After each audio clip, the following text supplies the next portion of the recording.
मूर्ख लोकंकर केतोटी लक्षण मूर्ख लोकंकु केमिति चिन्हिबा ଯେଉଁଟାରେ ଅପମାନ ହେଉଛି ସେଟାକୁ ବାରମ୍ବାର ଯିବା ମୂର୍ଖ ଲକ୍ଷ୍ୟର ଲକ୍ଷଣ ହୋଇଥାଏ।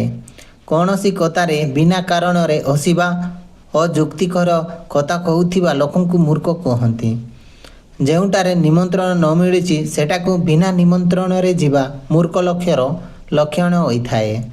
ନିଜ ପାଖରେ ଯାହା ଅଛି ତାହାର ମୂଲ୍ୟ ନ କରୁଥିବା ଅନ୍ୟର ଦେଖି ତା ପଛରେ ବାଗୁଥିବା ଲୋକଙ୍କୁ ମଧ୍ୟ ମୂର୍ଖ କୁହାଯାଏ। ଛୋଟ ଛୁଆ ଏବଂ କୌଣସି ବୃଦ୍ଧ ସାମ୍ନାରେ ନିଜକୁ ଜ୍ଞାନୀ ପ୍ରମାଣିତ ଚେଷ୍ଟା କରୁଥିବା ଲୋକଙ୍କୁ ମହାମୂର୍ଖ କୁହାଯାଏ। ବିନା ଜ୍ଞାନରେ ବଡ଼ ବଡ଼ କଥା କହୁଥିବା ବ୍ୟକ୍ତିକୁ ମୂର୍ଖ କହନ୍ତି। ବିନା ପରିଶ୍ରମରେ ଧନୀ ହେବାର ସ୍ୱପ୍ନ ଦେଖୁଥିବା ଲୋକ ମୂର୍ଖ ହିଁ ହୋଇଥାଏ। ଦରିଦ୍ର ହୋଇ ମଧ୍ୟ ଯେଉଁ ବ୍ୟକ୍ତି ସେହି ଦରିଦ୍ରକୁ ଦୂର କରିବା ବ୍ୟତୀତ ଖାଲି ବଡ଼ ବଡ଼ କଥା କୁହେ ସେ ମୂର୍ଖ ବ୍ୟକ୍ତି ଶ୍ରେଣୀରେ ଆସିଥାଏ। ଯଦି କୌଣସି ବ୍ୟକ୍ତି ନିଜ ଶୁଭ ଚିନ୍ତକ ଲୋକଙ୍କୁ ଛାଡ଼ି ସ୍ଥାନରେ ନିଜ ଶତ୍ରୁର ହାତ ଧରେ ତ ସେ ପରମ ମୂର୍ଖ କୁହାଯାଏ।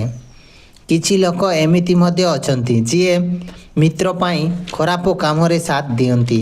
ଏମିତି ଲୋକଙ୍କୁ ମଧ୍ୟ ମୂର୍ଖ କହିପାରିବା। ମହାଭାରତରେ କର୍ଣ୍ଣ ବୁଦ୍ଧିମାନ ତାହି ମଧ୍ୟ ଦୁର୍ଯ୍ୟୋଧନର ଖରାପ କାମରେ ଭାଗ ଭନି ରହିଲେ। ତାହାର ପରିଣାମ ଏହା ହେଲା ଯେ ମିତ୍ରର ପୁରା ବିନାଶ ହୋଇଗଲା ଏବଂ ନିଜେ ମଧ୍ୟ ମରିଗଲେ। ଯିଏ ନିଜଠାରୁ ଶକ୍ତିଶାଳୀ ଲୋକଙ୍କ ସହିତ ଶତ୍ରୁତା ରଖିଥାଏ ତାକୁ ମହାମୂର୍ଖ କୁହାଯାଏ।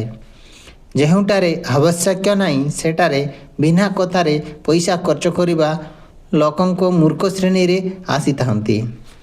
ସାଙ୍ଗମାନେ ଯଦି ଭିଡ଼ିଓ ଭଲ ଲାଗିଲା ଭିଡ଼ିଓଟିକୁ ଲାଇକ୍ କରନ୍ତୁ ଓ ଏମିତି ଭିଡ଼ିଓ ଦେଖିବା ପାଇଁ ଚ୍ୟାନେଲଟିକୁ ନିଶ୍ଚୟ ସବସ୍କ୍ରାଇବ୍ କରିଦିଅନ୍ତୁ। ଧନ୍ୟବାଦ।